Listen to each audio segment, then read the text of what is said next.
Welcome to Kusli Cafe. I'm Nina Kozłowska. And I'm Dariella Scavino. Today, in these new episodes, we're going to share Norwegian typical food and how Nina, a pescatarian Polish, and me, a Peruvian, have made it through. That's a strong opening. Okay, this is gonna be a very honest episode, and we're gonna share what we like, what we dislike, some of the very particular Norwegian traditions, old ones and new ones. For me, the weirdest thing is Taco Fredag being Right. a tradition, I guess, fairly new, but very strong. Fredag means Friday. So they have Taco Fridays. And I think Dariella will tell us more a bit how this taco is it even a taco, because I'm not an expert. But I will just say that we actually like it, and we haven't really eaten that at home, like back in Poland, and now we adjusted. We like it. We use it. We do it as a meatless version, so vegan or vegetarian. And we really like it. And I also saw the beer that is called Taco Fredag. Okay. So I beer. didn't know that. So yeah, really, in some market. So it's really a strong thing. How do you feel about Taco Fredag? I have how would you say, a negation. I don't think about it. I don't practice it. I don't even name it because that's not a taco. That is not a taco. That's a tortilla, cold tortilla, but it's mainly white flour. Sometimes they use corn, maize tortilla. So they set in the table like a buffet, which is very nice. I think that's why also kids really love it, because you have the tortilla and different toppings and you do it yourself and you do your own meal. But the cheese is there, the minced meat and the sauce is there. You buy everything in jars. So for parents, it's actually very easy because it's just open the jars and put it there, set it in the table. So I don't practice it. We have a tradition for Fridays, which is not a Taco Friday. I like that. I love Mexican food, but I don't really eat much tacos. So when I first moved here to Norway, and I thought this Fridays is taco, I made my own, which are quesadilla Fridays. So I bought the maize tortilla that you can also find in the supermarkets, but in a little corner because they prefer the big ones, the white ones. If you go to a corner as pure maize tortilla, the same brand, the one and only probably in Norway.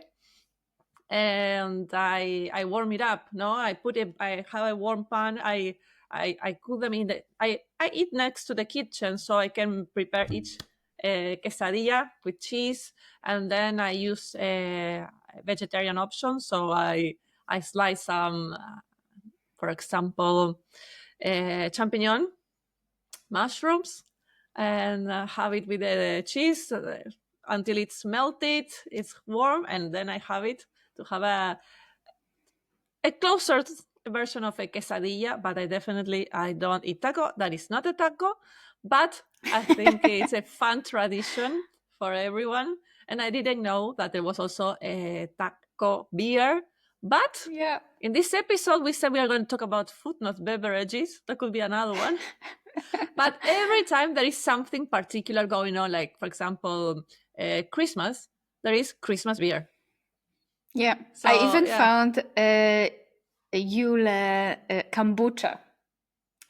Okay. And that, I haven't tried it because I found recently, if I found it during Christmas time, maybe I would try it. So maybe next year. But yeah, I felt like, what? Yeah, there's also Yule brews, of course. So like a soda, the taste of Christmas, which is just like sweet. But Yes, let's not focus.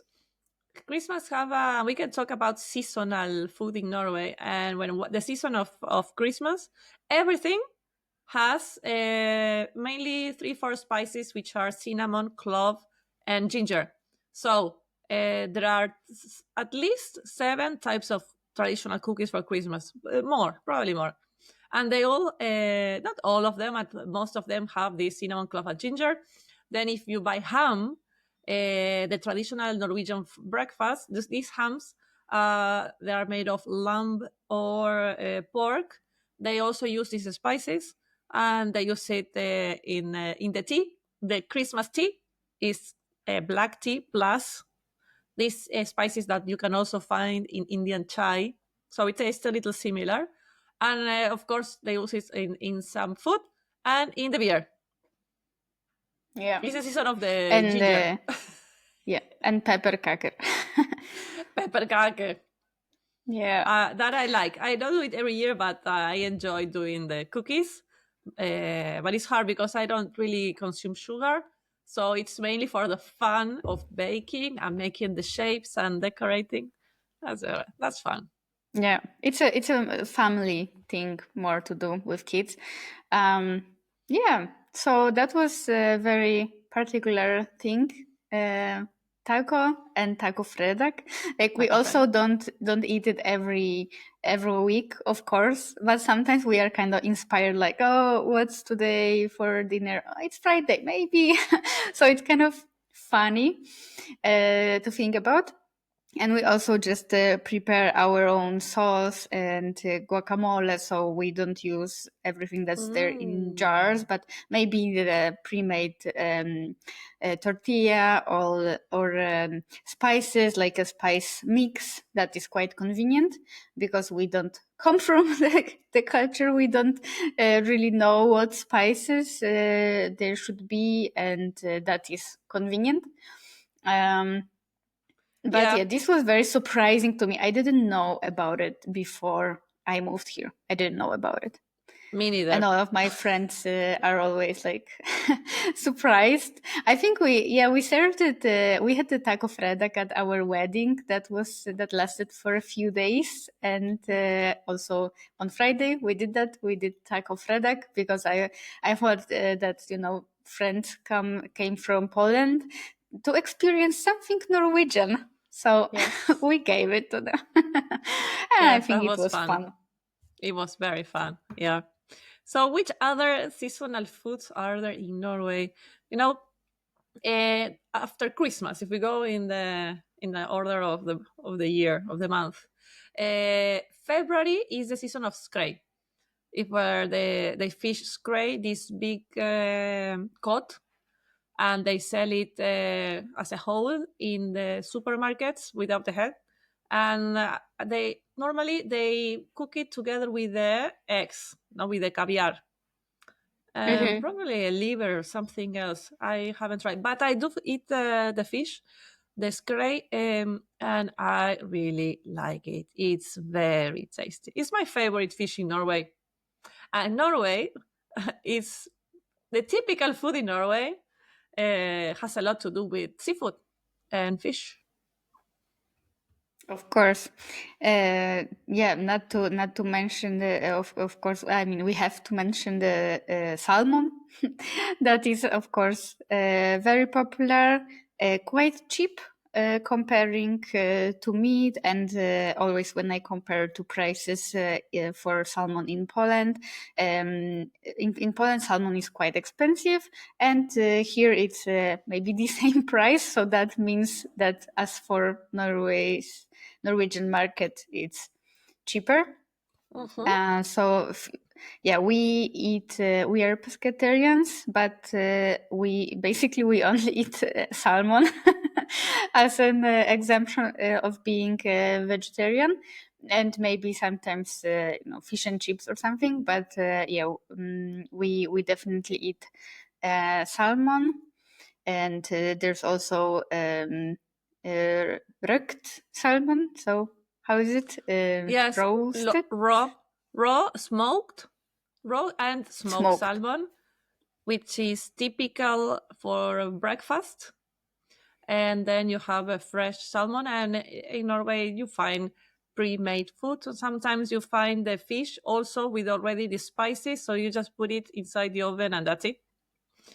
Pre-made that food. is true. That is very also very common, that it's a lot of pre-made food in the market. Yes. So like, of course, frozen pizza, or sometimes, or not sometimes, but I think very often in every store there's also just a dough for pizza, so you can just put all of your, like, the toppings and make it yourself, but it's a pre-made dough.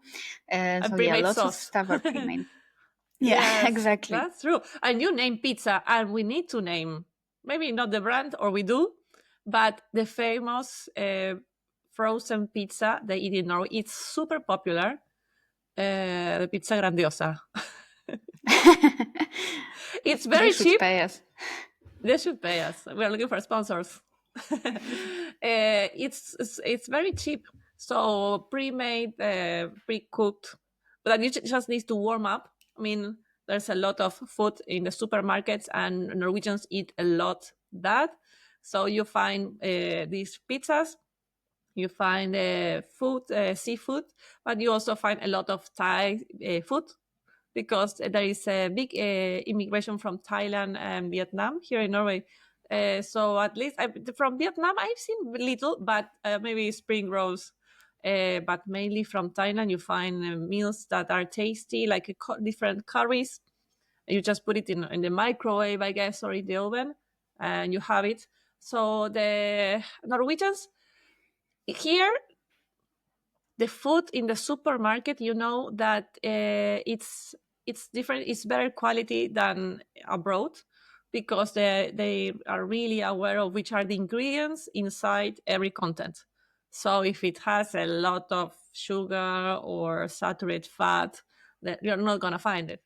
But there is, of course, the Yeah. pre-made ultra processed food in the supermarket, which has made that also in Norway 70% of people is overweight. Oh, I did not know Yeah, it's that. very high. Yeah, it is very, very high. You don't see it very much in the streets because are very sporty, and you see people running or in the skis. But yeah, it is a reality. Yeah, Yeah, that sometimes. was exactly my thought. That the impression is that everyone's so sporty, and to fit the Norwegian culture, you gotta also be sporty, outdoorsy, and stuff like that. But well, data is data, so we trust it. Amazing. Yeah. And to Well, look in the supermarket, I can understand why it is with all of this food, of course. And yeah, in stores, usually there are these parts. In every store, there is the part for taco and this Mexican food, like nice. the whole shelf, or I don't know, part of the store, but With the also nachos. Asian. So you can find all of these, I don't know, sushi ingredients, sushi rice and stuff like that. But also Polish food is very, I think it's also in every supermarket, just not a lot of it, but I think I saw like everywhere some jars of like either mushrooms, like or pickles, or sour cabbage. This it's even with like some Polish names and everything. So this is also very popular. I'm not a fan of pickles. I Oh, would rather. I love the sour agurk, but which they are one? not so easy to find. Sour agurk? Yeah, I would like to try that. Uh, You have to maybe show at me the some point I should picture. make some, but I never learned how to. But yeah, I mean it's easy. But Well, yeah, I will introduce that to you, or if I find please. it in the store. Of course, as we talk about stores, there are of course immigrant stores. So this is very important to our audience. Sometimes it's a specific, a more specific, like a Polish store, or I don't know, East European store, or Asian, or just just around the corner here we have international food store, and you can find almost everything in there. So it's very good. Even some more of a fresh products, so not only stuff in jars and stuff that can be there for years, but also some like white cheese that I really miss. It's called twarożek in Polish. So this is the thing that I actually miss here, and you can find it there. Although you gotta check the expiration date, because it comes from somewhere and maybe it's there for some longer time. Yeah, a few times we bought the bad product. So be aware of that. Yes. Check it. Yes, check that. Yes, here in Norway, if we need to name where to find food, you have there are three main chains of supermarkets, big chains, which have different brands for different sectors of the population that you find all along Norway. And then you have immigrant store or Asian markets, which food is mainly from Asia or Eastern Europe, a little from Latin America, very little, very, very little. But then the third option is online. There are some online stores that where you can find maybe chili or some products like dulce de leche, alfajores from Argentina, the typical from Venezuela. They do arepas and they need some maize flour and this sort of thing. Not a lot, but you can find some. And then maybe the fourth option is you go abroad and you bring it yourself and you buy it abroad. That's the best option if you have the opportunity, or when you invite guests. That's also a way. Yeah, they need to bring just bring me this and that.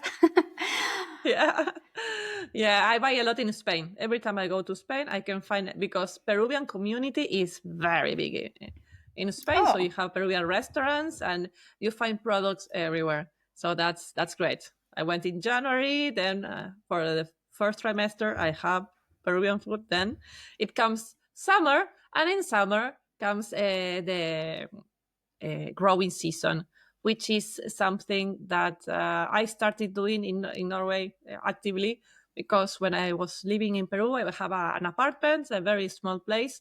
And when I moved to Norway, we look for a place where we can actually grow. And I grow my own vegetables, and I have fruits here in my house. When I moved, there were already trees. And it's very common to find here in Vestfold area, south of Norway, in many provinces of Norway, apple trees. No, apples grow. It is a very strong tree. They cope with frozen winters, and then the next year, bloom, you have a lot of apple trees.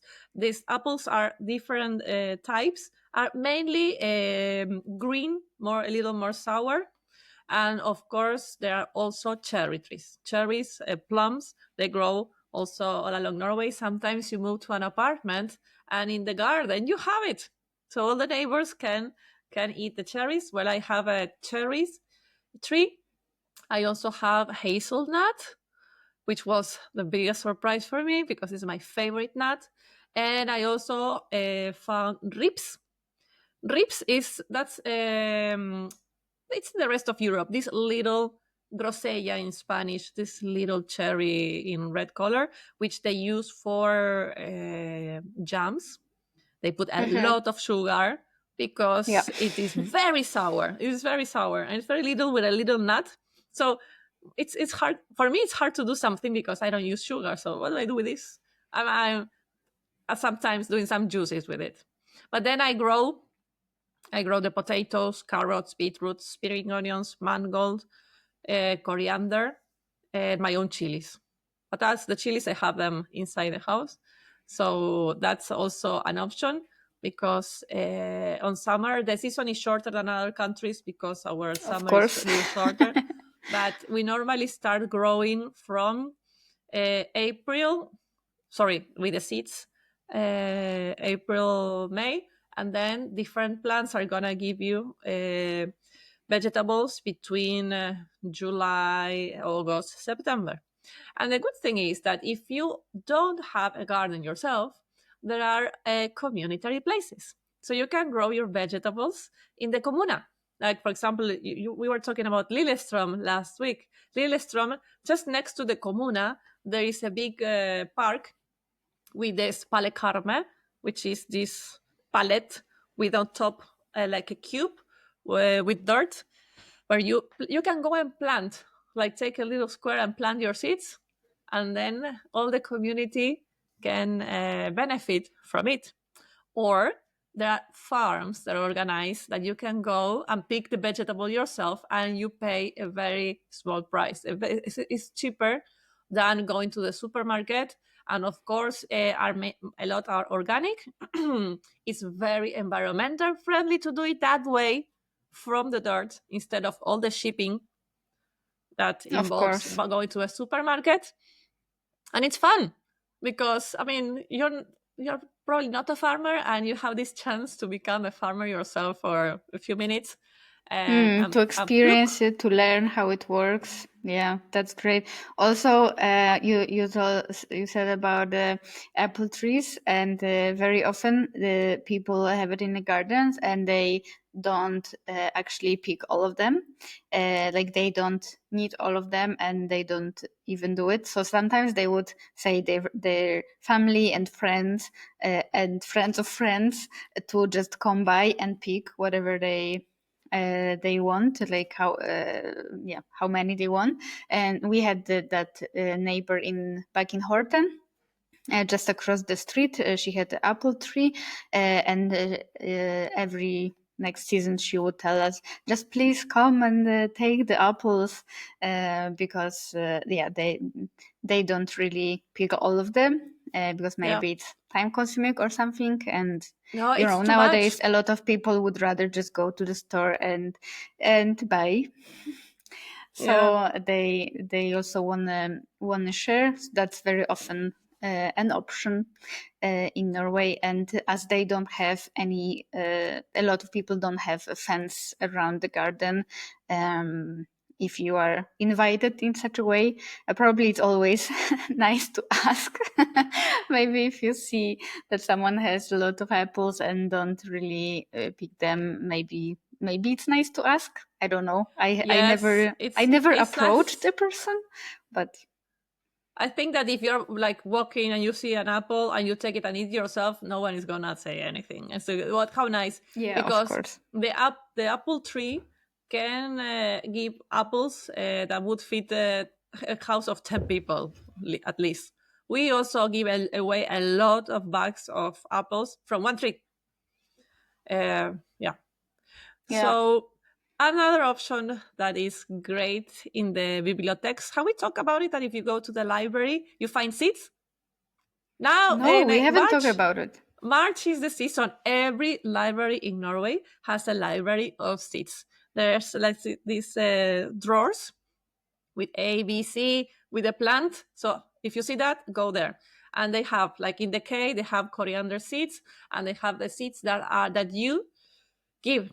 Like, for example, I took some seeds from the comuna, from the library last year, and this year I'm taking back because after you grow, well, you need to know how to take the seeds. That was very new for me.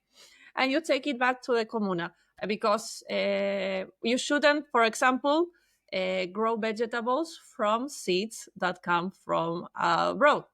Like if you go to an Asian market and you buy, I don't know, a pumpkin, and you take the seeds from that pumpkin and you put it in the dirt, it can be poisonous afterwards, because that actually I know it can happen. Wow. And you may bring to this the soil some diseases that Norway is not used to.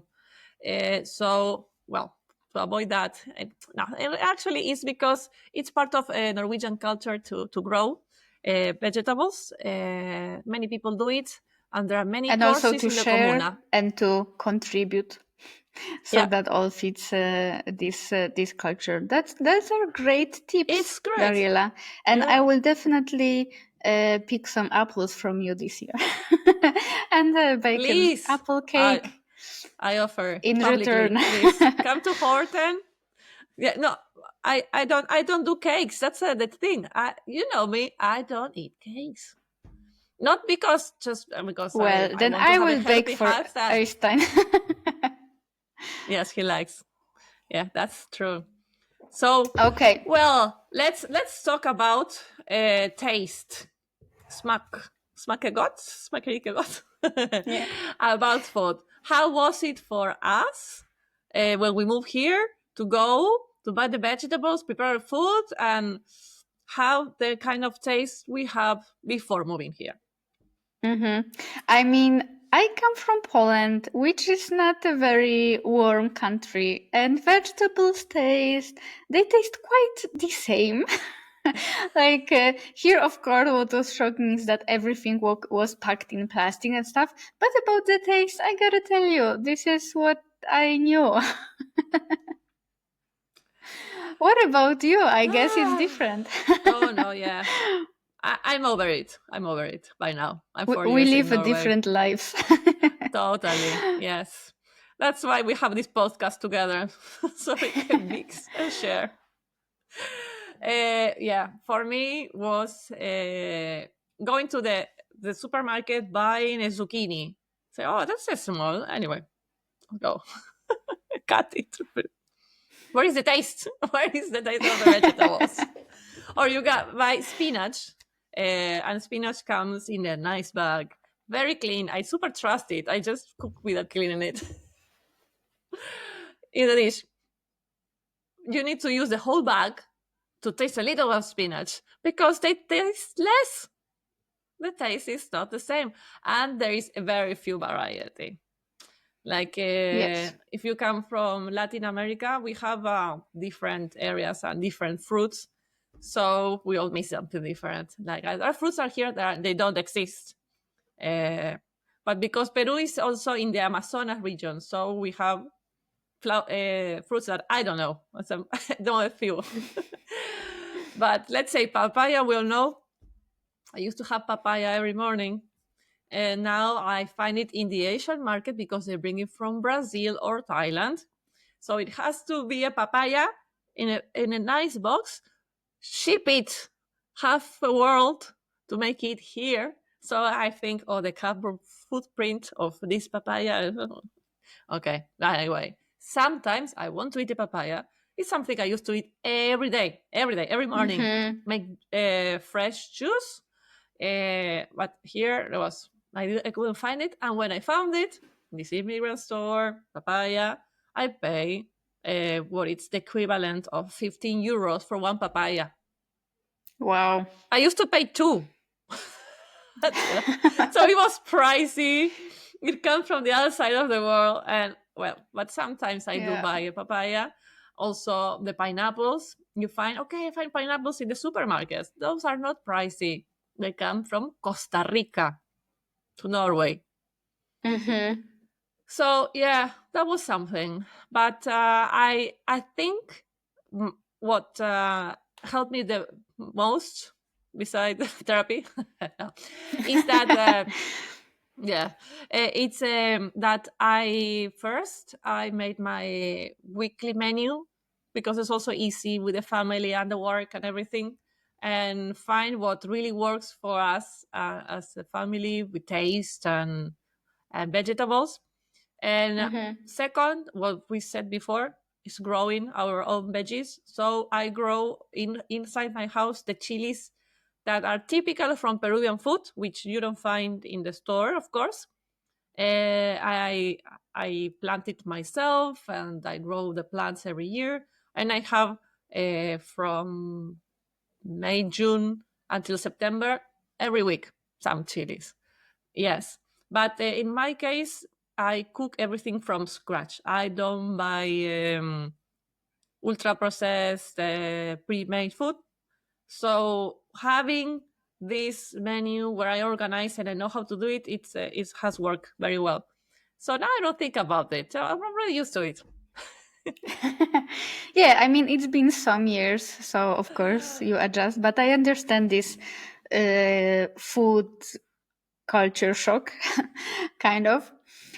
Yeah, what I can say about Norwegian cuisine is that I haven't really tasted a lot of it because I don't eat meat, I don't eat fiskesuppe, fiskekaker.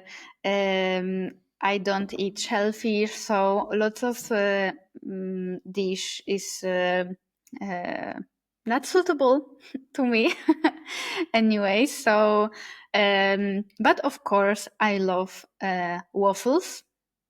So that I like. I like this tradition, and like every time we go på tur or we go skiing or something, we go to this stue, like restaurant shelters, and we have waffles, and we love them. Even like they, of course, come with some toppings like jam or typical brunost, which is cheese, like a brown cheese, made from leftovers from making normal cheese. Now, So Brunus, now we have to name Brunus because that's very typical. Is the sweet brown cheese that is made or cow or goat, and yeah. it's yeah, the flour is, but it's made of leftovers. I never heard that. Yeah, it's like when you I haven't prepared for this very much in terms of wording, but basically when you make a cheese like yellow cheese, like normal cheese, Brunus. and yeah, and you have this leftover as this liquid, and then it's somehow made from it. So I also look at it in some way. So it's not actually cheese, but it's called that way, and it's a bit caramelized taste. But it is. I don't know what I want to say. I forgot. Well, okay. But I know that my impression was that, yeah, you can see that Norway was a poor country some years ago, that they used leftovers from producing something. So you can see it sometimes in some cultural way, in some architecture stuff from in all their houses and stuff like that. And making brunost is one of these things to me. Hmm. But brunost is it's used a lot for waffles. This is like very typical. But I even like waffles, just plain waffles. It's really handy on the trip because yeah, you can just have it in your hand or something, eat on the go. So this is my favorite Norwegian food, I think, like Yeah. really Norwegian. And about the meat and more of the and the dish from fish, fish dish. I think that you can, Dariella, maybe take over and I can explain share. more. Yeah. You know, Norway is famous for the fish. So we have the cod, which is the skrei, the torsk, that has traveled the world, and then they have made the bacalao in Portugal and back here. And you find the salmon that everybody knows that because they brand it. They have done a very good positioning of the salmon abroad as Norwegian. And one fun story or curious story is that Norway invented the salmon sushi. It's a way to say it. It's tricky. They I didn't have invent heard of that. sushi, but what the Norwegians say, oh, we have a lot of salmon, and the Japanese eat a lot of fish. How do we put it? Here you go, Japan. Here you have sashimi, salmon, and salmon maki. And they adopted it, and they sell a lot. And that's why also the internationally we know a lot of the sushi, the makis, Yeah. and the sashimi. It's a main preference to eat it in salmon, and that's because Norwegians had the idea, and so they introduced the product abroad with strongly. That's very interesting. But as we are on that, let's maybe just share about bacalao. Like, what is it? Bacalao is a food that we normally eat on Easter in Catholic countries, because you cannot eat meat.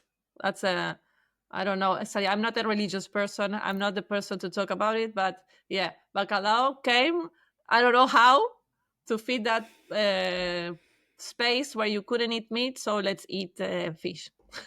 Yeah, so it's like in Catholic countries on Friday you can't eat meat, and in some time before Easter for 40 days or something. Okay, so this is it's a soup made of dried fish, right? And with a lot of spices. It's very spicy. And it is actually popular here in Norway, in the region. It started to be popularized from Kristiansund up in the north because of the exchange between sailors from Portugal to this region in Norway, right? Yes. You So found it everywhere.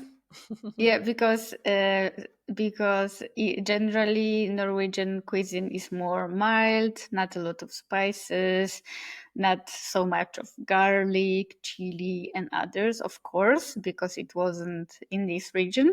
But funnily enough, there in Kristiansund, the spices came because of the sailing and the big port and everything. And that is how this soup was adopted. I love this story. Yeah, this exchange, like we are here, we exchange internationally. We bring our spices. I brought my chilies. Yeah. So for bring example, your cheese. Because I've never tried this soup, so I don't know how it tastes, but sounds quite okay. But you've known this soup, right? Like it's not that you learned about it in Norway. No, I knew bacalao before I knew Norway and anything else. And bacalao, salmon. That was it about Norway when I was little in the 80s, 90s. No, but yes, bacalao. Yeah, but this is such an interesting thing to me that it became so popular here in the north, and quite for some time. So it's like already like seen as a traditional Norwegian food. Amazing! I've just learned about it yesterday from my sister. So my sister, I'm still amazed. Yeah. So here they have the dried cod, which made the dish of bacalao, and other things are sold here, like whale, and you find whale many places. You can buy whale meat in fish stores. It's very dark. I just tried once because I was curious. It's not popular, I have to say. You don't see everyone eating whale meat, really. It's very, very rare. But you find a lot of seafood. That is something that I like from here because it's very fresh. You can find it very, very fresh. You find the typical shock crabs or king crab, which is internationally renowned, that it's better than the ones that come from other oceans. And the reker, the langoustine. And there is a toast with the mayo and the langoustines up top. It's a very typical sandwich, they call, because in Norway they call sandwich a toast with things on top. It doesn't need to have a bread on top again. It's a toast for me.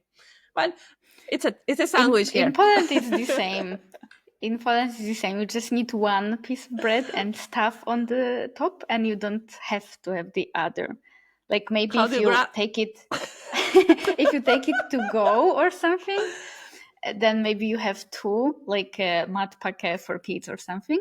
But at home, when you eat it or in the restaurant, you just need the one. Really? Okay. Yeah, I saw that in Denmark too. It's from this area of the world. No. So the other side of the world, we have two breads.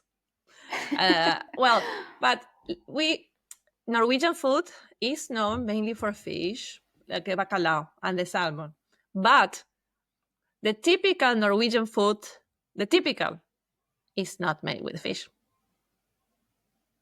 It's fårikål is the Norwegian typical. And fårikål, it's lamb with cabbage. It's a stew. That's the national dish. And yesterday I learned that the second national dish is the kjøttkaker. So it's not albondigas.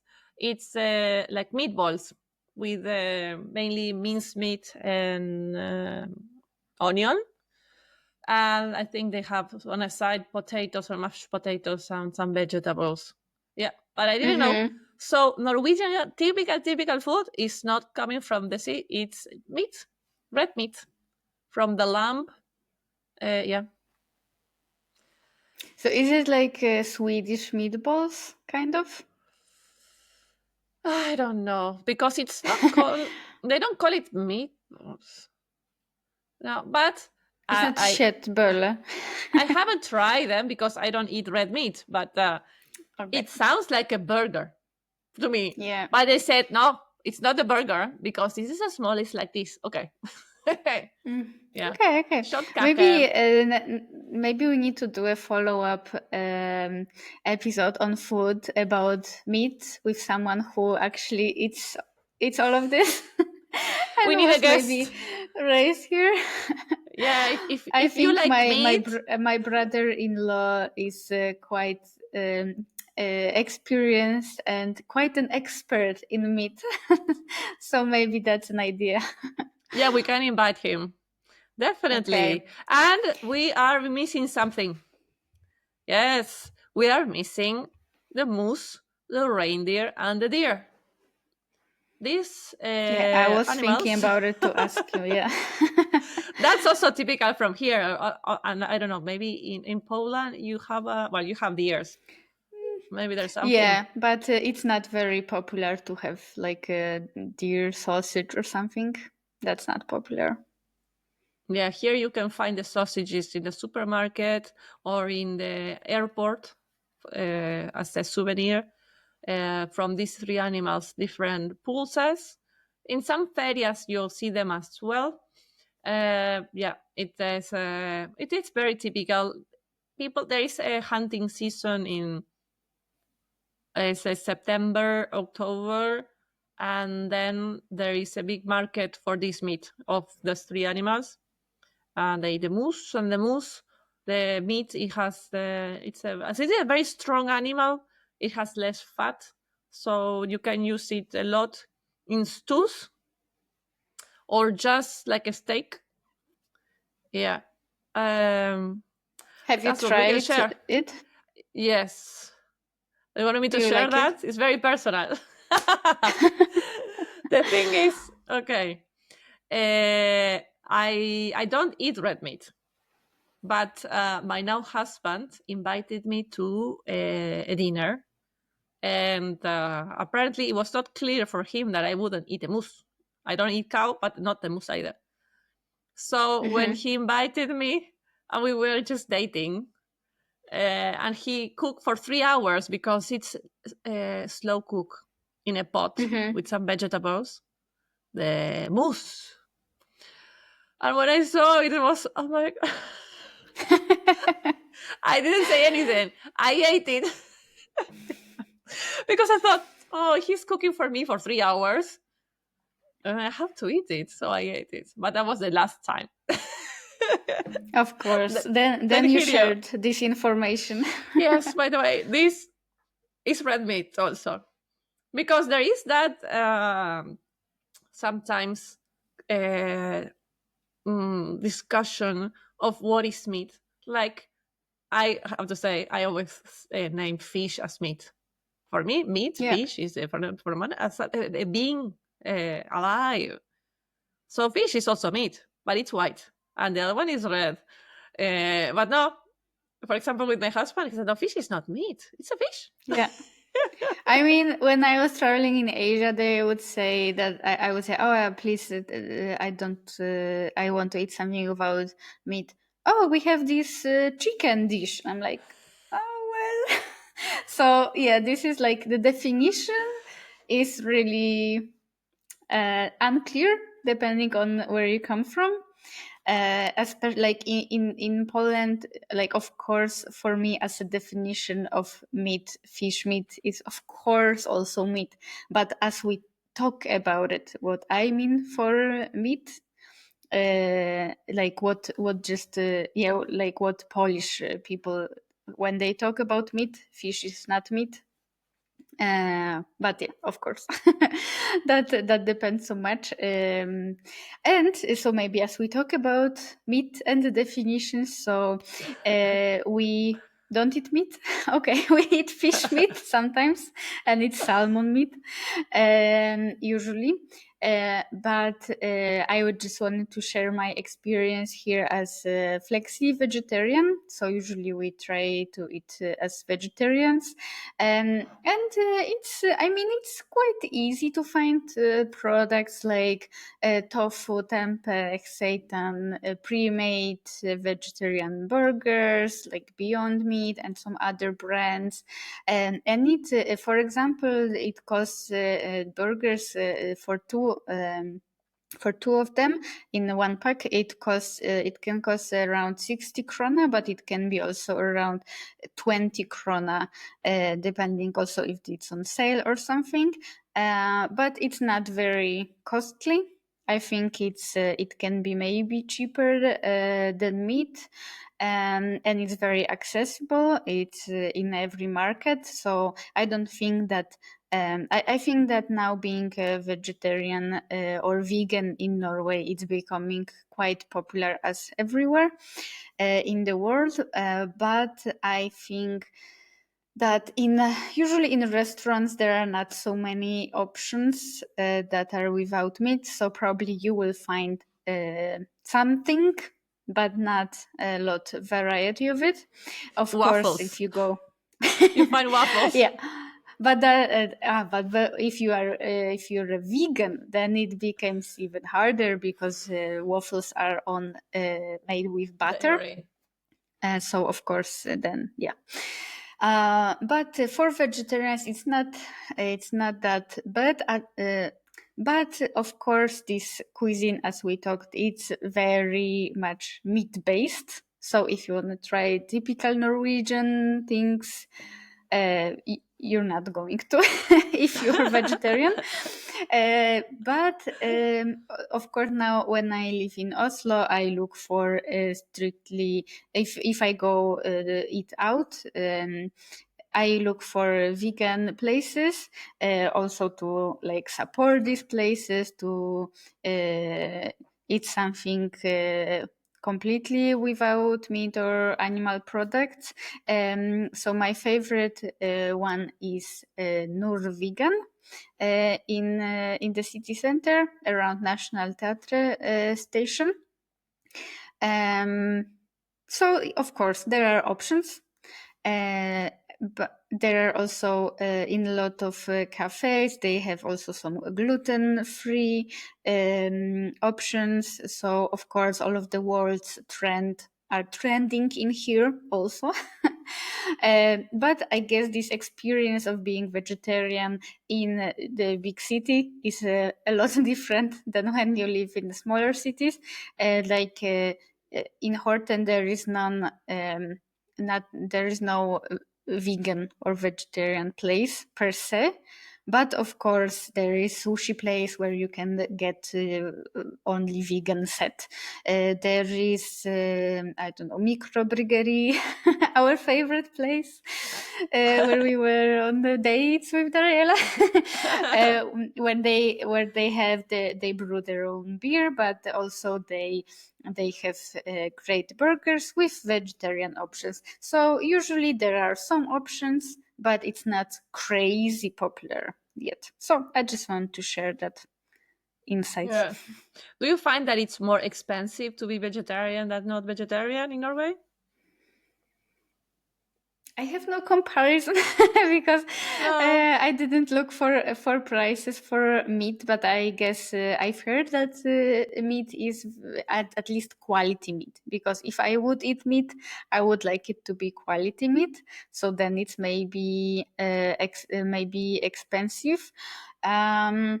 When I look, for example, when you go to the restaurant and you have a vegetarian burger and a burger with meat, the price is similar or the it's same. very When similar. you look Yes. at some dish like, I don't know, pasta maybe with meat or without meat, it's basically the same. So that doesn't really affect the price.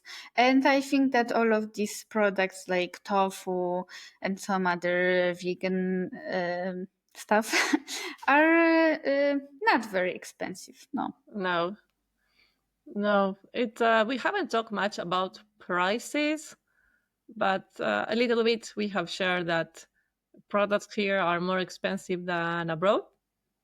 They have to be brought from abroad. Of course. So it's, yes, you go to a supermarket, you pay 40 euros, and you have the bag is all full, a little bag.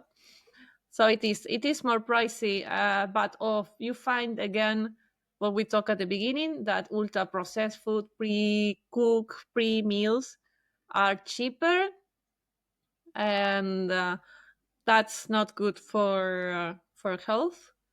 So if you want to do it yourself from a scratch, I can share that it is can be double or three times the price than buying that package. It happens everywhere, right? Like if you Mm-hmm. want to make a pasta with pesto, if you buy the basil plus the piñons, the nuts, plus the cheese, plus the olive oil, you will spend 15 euros. And there is a little can that you can buy Of course. for two. So, yeah, it's a big Yeah. difference. Maybe you should record like a tutorial for making tacos from scratch for You know, our listeners. So we for need people to, who want to cultivate Taco Fredag, but in a healthier way. in a healthier way. Okay. Yeah, Yes, so like because from scratch and considering, but also just as you said, the real taco. yeah, So but I that I depends. am not from Mexico. So I know. we need to invite a Mexican to do that, because I'm not an expert in tacos. Ah, okay, okay. Yeah. I thought that you also, No. yeah, were doing that. No. But if not, then we can have your Norwegian version. I have a Peruvian Friday normally. Oh, My that's Peruvian Friday, nice. I buy cassava, which you find only in the immigrant store, because in any supermarket you find cassava. It's like cassava, No. um, mandioca in Brazil. It's the family of the potato. It's whiter. The meat is very tasty. And I do a Peruvian food called huancaina, which is a chili sauce with a white cheese, with a little of cumin, onion in a sauce, and then the vegetables of the season. That's my Friday. I always do the same on Fridays. I don't do a Nice. taco. Sounds I used good. to do the quesadilla, and the quesadilla Friday was just the cheese and the champignon, and if I found the spinach or some other vegetable, yeah. But we need to we invite, if there's any Mexican listening, please come and bring your own recipe of the tacos, Yeah. and we would love For to proper hear. tacos. We would love to hear what do you think about Taco Friday. Yeah. That would be funny. Well, Okay, so I guess we can wrap it up as we again we did the whole circle and came back to talking about taco products. I enjoyed this episode a lot, and I got a little hungry, so I guess I gotta eat lunch now. Same here. From Well, talking thank about you. all of this food. Yeah. Thank you for listening, and we'll meet in our next episode to continue talking about our way in Norway. Ha det bra! Ha det bra!